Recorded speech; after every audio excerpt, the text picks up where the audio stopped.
You know what day it is? Special Memorial Day episode, meaning we're going to bring you something that's not the usual news. I got Kyle and we have Todd Caputo to talk about, you know, whatever we want to talk about, I guess. It's Memorial Day.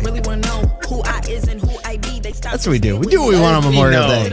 That on holidays, we just talk about whatever we want to talk We do what we want. I think we kind of do that every day. Maybe because the news cycles, they just don't even care either. If I had on a black hat and a beard, I could kind of look just like you guys. Have you ever had a beard, Todd? Wicked cool. A long, long time ago when I was much younger. But not a full blown, just a goatee, and my wife didn't like it. So yeah, the goatee. That was 1992, wasn't it? Hey, it was 1990, like 5. You're close. Yeah, that's right. That's when goatees I think if my memory serves me correctly, and this is like my Syracuse television, like there was a little more Todd Caputo back then, wasn't there? Yes, there was quite a bit. Yes, that was so you can watch it. You can see it all. You can see it all on YouTube if you want. Yes, that's true. That's true. Just go to YouTube and put in Todd Caputo. You can see all the old school stuff. It's good to see you guys. Hey, yeah. First of all, like number one, like it's Memorial Day, and I mean, thank you to everybody that has served and like their families. Like we live in the greatest country in the world. I don't care if you're on the left, if you're on the right, like this is still the greatest country in the world. And I thank God for it every day. I don't know about you guys, but I do. Yeah, likewise. Yeah, no, I mean, this is special. There's in Syracuse, we have a massive, and you know this, Todd, right by the highway by 690 out there. There is a massive pallet fire that they make. They drape it with flags, and they have to stack it with like giant trucks. And it always is an awesome thing to just watch the community. I think they call it a watch fire. The watch fire, that's what it's called. It's awesome to watch the community come around and like gather around that and on the highways and the whole fairgrounds area just to remember and give honor to. And the other thing I wanted to say, I'm sorry to interrupt you, but go ahead. I'm so pumped up after being in Baltimore. Was it 2 weeks? Yes. Like, that was just unreal. It was unbelievable. I'm telling you. Everybody left there so energized. And remember, I think I threw this up on LinkedIn.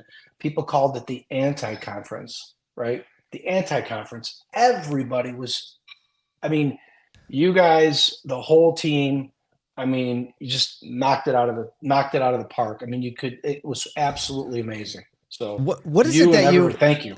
Thank you for that. And we have been hearing a lot of that. It's been really fun, like asking people why. Why was it like that? So we're going to ask the same question to you. Why do you think it felt so different? First of all, I think it was the people that were there, number one, right? Like you guys have really created an audience of some very special people, I think, in the industry on the dealer side and on the vendor side. And when I walked into the reception the first night I was there, like I could just feel it. Nobody had their guard up. Everybody had their guard down. It was so informal. It was so friendly. And then all the speakers that you guys had, the vendors that were there, no one felt like they were almost like at odds. Like, and again, I love NADA, right? Like I love going there. I've gone there for the last 20 something years.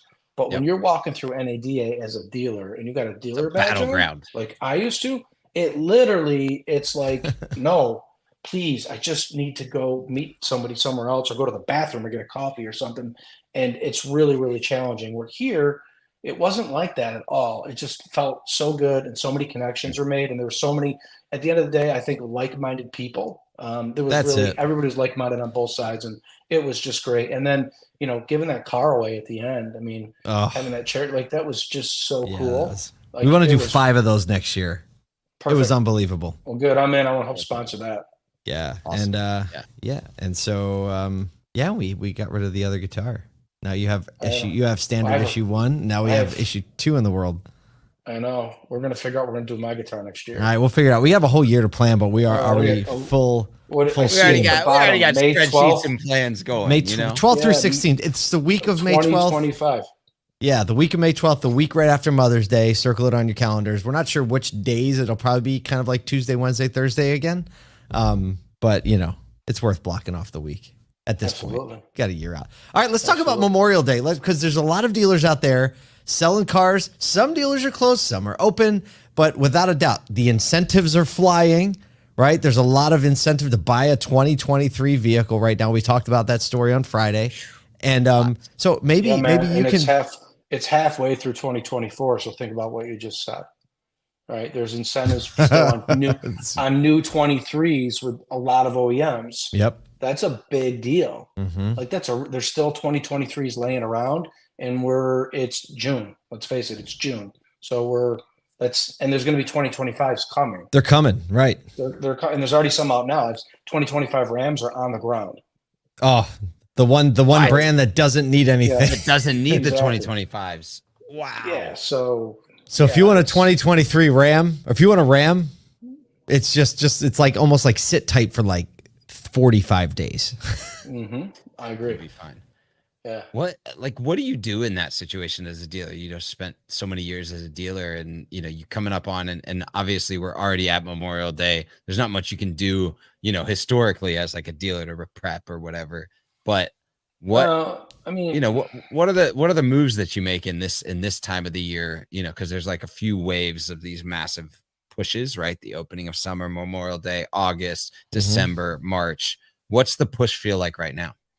So first of all, you have to plan way in ahead. Like, hopefully you weren't planning what you're going to do on Memorial Day last week, right? Like, which unfortunately, you're in the ad business, right? We got to do something for Memorial Day. Well, oh my gosh. It's May 25th and Memorial Day is 6 days away. So hopefully we're past that. But at the end of the day, look if you're going to have your staff come in to work on a holiday, right? Which I wasn't open, so we weren't open. Was that something that your dad started? Like, were you ever open Memorial Day, or he was always we weren't open Memorial Day. That makes sense. No Memorial Day, no Christmas Eve. Like at Christmas Eve, we were half days, but it's got to be worth people's while, because unless somebody really thinks they're going to get a killer deal, or they really have got to buy a car because they're just got to buy one. I mean, why be open for like a 4 or 5 car day when you probably would have got them either the day before or the day after anyway? So it's got to be worth your while as a dealer and your people that are coming in, because they're probably not happy they're going to work on holiday, number one. And number two, you got to make it worthwhile for the customer. I mean, I think that's really, really important. There's got to be a reason for them to not do something on that holiday when they have the day off, right? To actually go and buy something, especially a car. Right. There's lots of ways to do it. What did you do? So you weren't open Memorial Day. Did you see a bump around like before and after? Did you run any specials regardless, like silent sales, anything like that? What did you do? Yeah, well, I mean, in Syracuse, what we would do is, again, this is 3-4 years ago when I had stores. So I could tell you what I did then and what I did now. Like we give people an incentive, like we would make their first payment, right? If they came in like within a range of Memorial Day, if they bought a car between, May 28th and took delivery by June 1st, we could count it for Memorial Day to get it counted in the month. We would do that. We'd make their first payment or make part of it.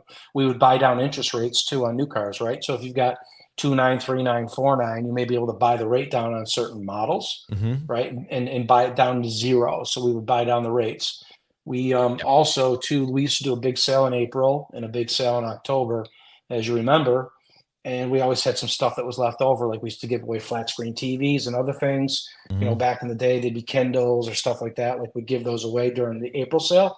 So we always had leftovers. So what we would do is we would use the leftovers for, like a Memorial Day weekend kind of a sale. So things like that. And obviously too, we would spiff our salespeople, spiff our managers. If we had title clerks coming in to build deals or whoever that was coming in, we made it, we spiffed them to come in. We gave an extra incentive to be there, right? Because they're on a holiday. And, we would cook out, right? Like if it was, the day before, the day after tomorrow, we cooked out. Like I cooked, I get on the grill and I cook, I put on absolutely. I American flag apron. Grill. Yeah. Absolutely. Yeah. Well, and as you can tell, I definitely crushed the grill. Yeah. Not as much as 1995, Todd. Yeah. What's as a brand, like a person, like I personally love just brand marketing, right? The consistent approach to making it great. But that doesn't, negate the fact that these like little push points and cultural moments that you can drive engagement both with your employees and with customers are super crucial to a marketing calendar. And so like, even for the people that are out there that just like brand drives value, you know, no need to put the push out there. It's important, right? Like even the biggest businesses out there have these little key moments in their campaign cycle that say, yep, it's important to make a push right here. Yeah. So. Paul, like, remember, you know, in Syracuse, Burdick's, right? Burdick is a great organization, Drivers Village. They have the silent sale. Yeah. They call it just, the silent sale. what do they do? Yeah. That's Right. They heard put that all their, in they so put, long. remember that? So they were doing their ads on TV. Yeah, that's right. Right? Oh, so good. Yeah, the silent sale. So they would put their best prices on the window, right? Either write it with an old school marker or put a banner in the car on like every single car. Now, this is kind of back in the day a little bit. Now you could get a little bit more fancy, do some things with QR codes, things like that, which is what I would do if I was still in the business. But that's a good way to probably drive some traffic too, you know, especially like the day after Memorial Day. So people can drive in, look around, and know see what they like. what the sale is. But Kyle, I agree with you, right? Like I was never, especially when we went to One Price and we changed our branding and changed our strategy, we weren't big, you know, sale people. But there are certain times of the year when sales need to be done. And I think Memorial Day is 100% definitely one of them. But again, I think if you do it right, you can stay closed so your people can enjoy their time off with their family and celebrate, celebrate this wonderful country, and either get the deals before or the day after, because you can report them sold anyways and they'll still count. Well, look, I think we've said what needs to be said on Memorial Day. Thank you to the families of those who were lost. You carry the burden for our freedom every day still, and we appreciate it. We will see you tomorrow.